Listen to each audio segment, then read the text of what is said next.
Good morning, brothers and sisters. Today I want to speak about the final F. The 4 F's being 1. Focus. To have focus each day, using your spiritual eyes, look upon Him. He is your focus for your life today. 2.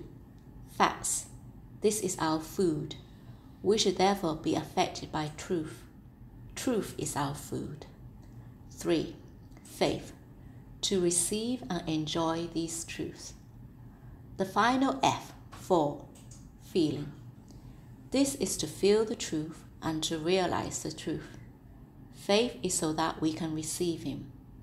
To enter more deeply, we use our spirit to feel and realize these truths.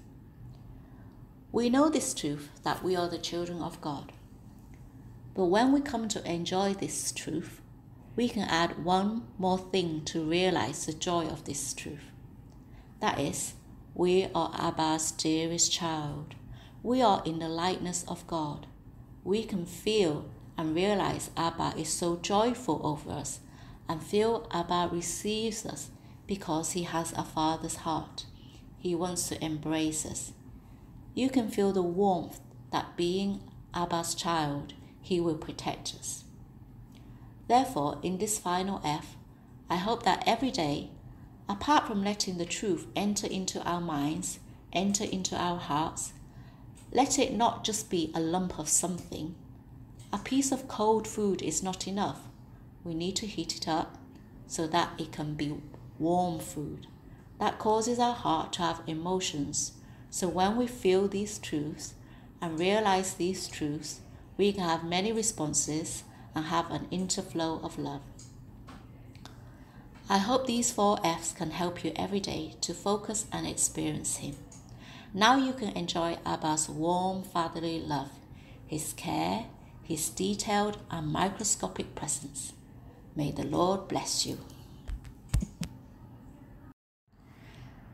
Today's Bible verse comes from Luke 14, verse 28 to 30.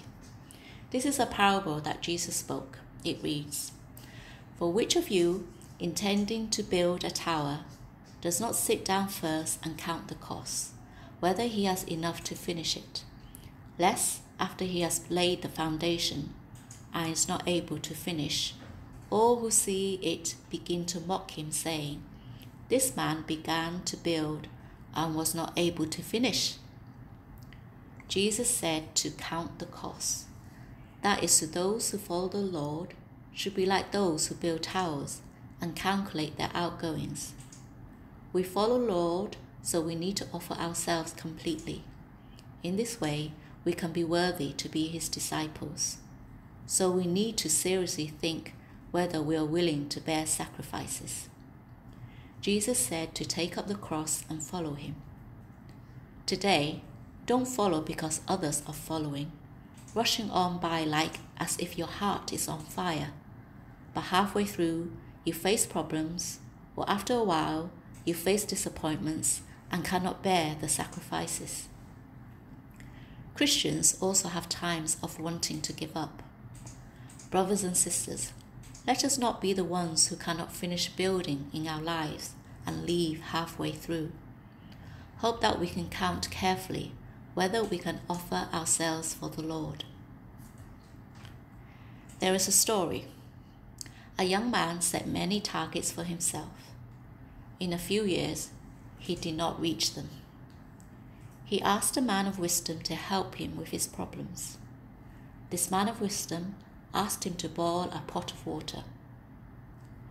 The young man thought this was a strange request, but he nevertheless did as he was told. In the corner of the room there was a big pot and a wood-burning stove.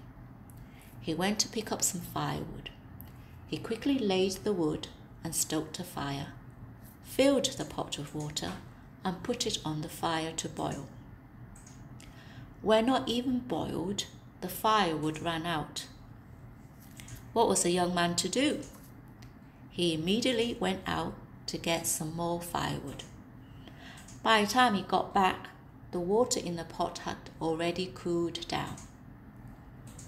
The man of wisdom said to the young man, "If there is not enough firewood, what do you do?" The young man bowed his head in disappointment. "I should have prepared more firewood." He turned around and was about to go out. The wise man said, "Don't go. If there is not enough firewood, you could have used less water. You could have poured some out from the pot." The young man then understood. How much firewood he has in his hands would be enough to boil how much water? He can pour away the excess. That is the practical way. To have targets is good, but you have to see what your abilities are to meet these targets. If not, lower your target. A little less water with enough firewood, you can still boil the pot of water. This serves as a good reminder for us. Many times we set targets, then set the same targets again the next year. It seems like we are not able to achieve our targets. So what do? Do we set targets again and again? Shouldn't we set targets that we're able to achieve and able to walk it out?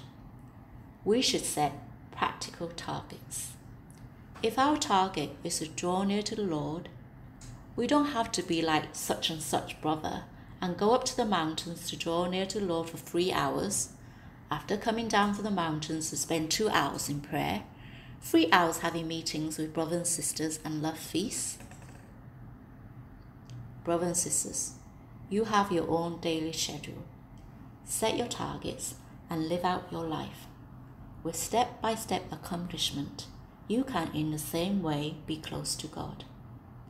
Therefore, practicality is important. May the Lord bless you. If there are any targets to achieve, I hope you calculate carefully so that they can be accomplished.